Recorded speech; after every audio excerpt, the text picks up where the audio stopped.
Periyar Maniamma Institute of Science and Technology, Tanjavur. Mechanical engineering with specialization in energy engineering, robotics and industrial automation. வலிமை இல்லாதவர்கள் இந்த மாநாட்டை பயன்படுத்தி தங்களை வலிமைப்படுத்த நினைக்கிறார்கள். கனிமொழி நான் அதை அப்படி மாற்றி சொல்கிறேன். நாங்கள் வலிமையோடு இருக்கிறோம்னு தெரிஞ்சுக்கிட்டு தான் ஏற்கனவே என்னென்னா திமுக இப்போ வந்து இந்த கூட்டணி மோசம், இந்த கூட்டணி சரியில்லை, இது துரோக கூட்டணி, இது வலிமையாக இருக்குதா இல்லையாங்கிறது நாங்கள் வலிமையாக இருக்கிறதுனால தானே அவங்க வந்து எங்களை பேசிக்கிட்டே இருக்கிறாங்க. ஊடகங்களே நீங்கள் என்ன கேட்குறீங்கன்னா, ஊடகங்கள் எல்லாம் நீங்கள் என்ன பண்ணுறீங்க, எங்களை பார்த்தா கேட்டுகிட்டே இருக்கிறீங்க. கூட்டணி எப்படி, எத்தனை சீட்டு, இதெல்லாம் நீங்கள் எங்களை பார்த்து தான் கேட்குறீங்க. ஆனால் எந்த ஊடகமாவது நீங்கள் வந்து முதலமைச்சர்கிட்டையோ அல்லது துணை முதலமைச்சர்கிட்டையோ அல்லது விடுதலை சிறுத்தைகளுடைய தலைவர்கிட்டையோ அந்த கூட்டணியுடைய காங்கிரஸ் கட்சி தலைவர்கிட்டையோ போய் யாராவது இது வரைக்கும் நீங்கள் விடுதலை சிறுத்தைகளுக்கு எத்தனை கூட்டணி கொடுக்க போகிறீங்க, காங்கிரஸ் கட்சிக்கு எத்தனை கூட்டணி கொடுக்க போகிறீங்க, எத்தனை சீட்டு கொடுக்க போகிறீங்க உங்கள் கூட்டணிக்கு, யாராவது கேட்டிருக்கீங்களா?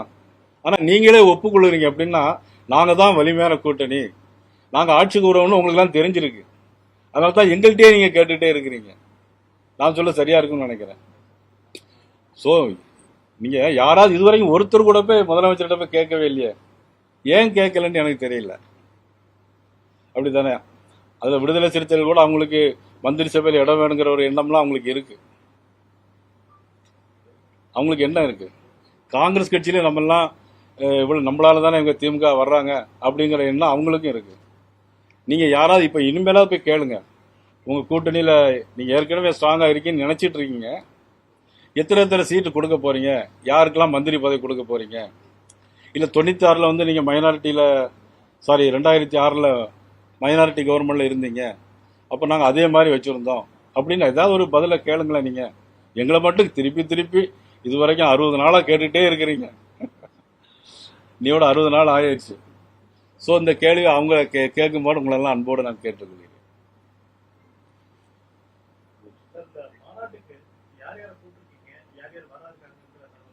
இந்த மாநாட்டில் வந்து உத்தரப்பிரதேசனுடைய முதலமைச்சர் மதிப்புக்குரிய மாண்புமிகு யோகி ஆதித்யநாத் அவர்கள் இப்படி இன்னும் கன்ஃபார்ம் பண்ணலாம் வருதா இருக்குது.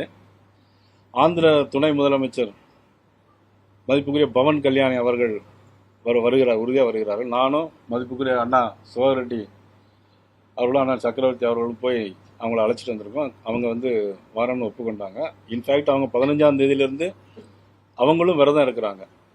நாங்கள் எல்லாருமே அதை விரதம் இருந்து அதை ஒரு பெரிய அளவில் பண்ணணும். இதில் வந்து இது அரசியல் கட்சி மாநாடு கிடையாது. அந்த அரசியல் கட்சிகள் நிச்சயமாக யார் திமுக நினைக்கிற மாதிரி இது அரசியல் யாரும் பேச மாட்டாங்க. மேடையில் தலைவர்கள் மட்டும் இருப்பாங்களே தவிர நாங்கள் கூட மேடையில் போய் இருப்போமாங்களுக்கு தெரியாது. நாங்களாம் பக்தர்களாக தான் நாங்கள் போகிறோம். அது வந்து எந்த அரசியல் கருத்துக்களும் நிச்சயமாக 100% அரசியல் கருத்துக்கள் அங்கே வராது. அதனால் இது முருக பக்தருடைய மாநாடு. முருக பக்தர்கள் திமுகவில் இருந்தாலும் சரி, காங்கிரஸில் இருந்தாலும் சரி, எந்த கட்சியில் இருந்தாலும் சரி, நீங்கள் உள்பட அனைவரும் முதல்ல கலந்து கொள்ளலாம்.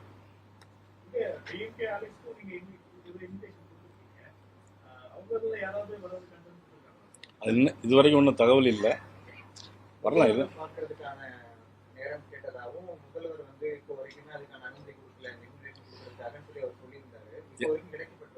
இல்லை, அது இல்லை, இது வரைக்கும் வரல.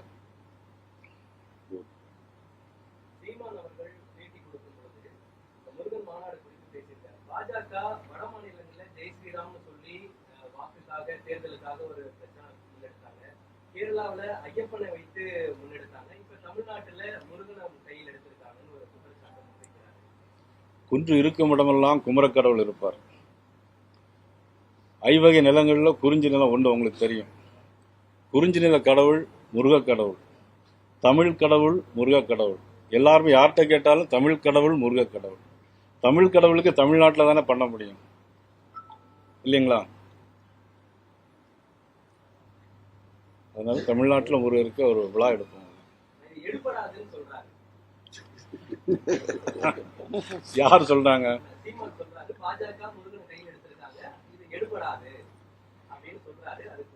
அதாவது நாங்கள் இப்போ வந்து 22ஆம் தேதி முருகரை கையில் எடுத்திருக்கிறோம்.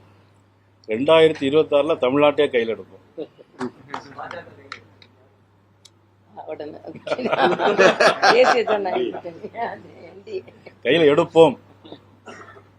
திருப்பரங்குன்றம் போன்ற ஒரு பதட்டமான ஒரு சூழல் அங்கே இருந்தது. அதை ஒட்டி தான் இந்த மதுரை மாநாடு அப்படிங்கிறது இருக்கு. இது ஒரு அரசியல் மாநாடாக இருக்குன்ட்டு சிபிஎம் அதே மாதிரி திமுகவும் கடுமையான விமர்சனங்களை வைக்கிறாங்க. நீங்க அரசியல் மாநாடு இல்லைன்னு சொல்றீங்க. இல்லை, அதாவது வந்து திருப்பரங்குன்றத்தில் எந்த விதமான பதட்டமான சூழ்நிலையும் அங்கே வந்ததே இல்லை. ஏன்னா நீங்கள் அந்த திருப்பரங்குன்றத்தில் நடந்த விஷயத்த சொல்கிறீங்க, அப்போ பதட்டம் இல்லை. ஒரு சாரார் போனாங்க, நானும் அதில் போனேன். அதில் போய் கலந்துக்கிட்டோமே தவிர அங்கே பதட்டமான சூழ்நிலை எந்த சூழ்நிலையிலும் அங்கே ஏற்படலை. திமுக என்னைக்கு எங்களை ஆதரித்து பேசினாங்க? 1999 எங்களை ஆதரித்து பேசினாங்க. அதுக்கப்புறம் அவங்க ஆதரித்து பேசலை. 99 எங்களை ஆதரித்து பேசினாங்க திமுக. இது வரைக்கும் அவங்க அதுக்கப்புறம் ஆதரித்து ஒன்றும் பேசலை. இனிமேல் பேசுவாங்களா இல்லையான்னு பக்தர்கள் மாநாடு முடிஞ்ச பிறகு தெரியும்.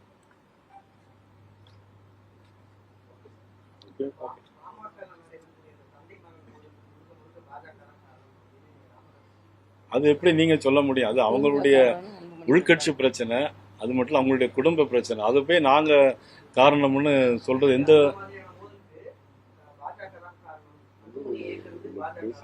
அது பேசிக்கே அது உங்க கேள்வியே சரியானதா இல்லை.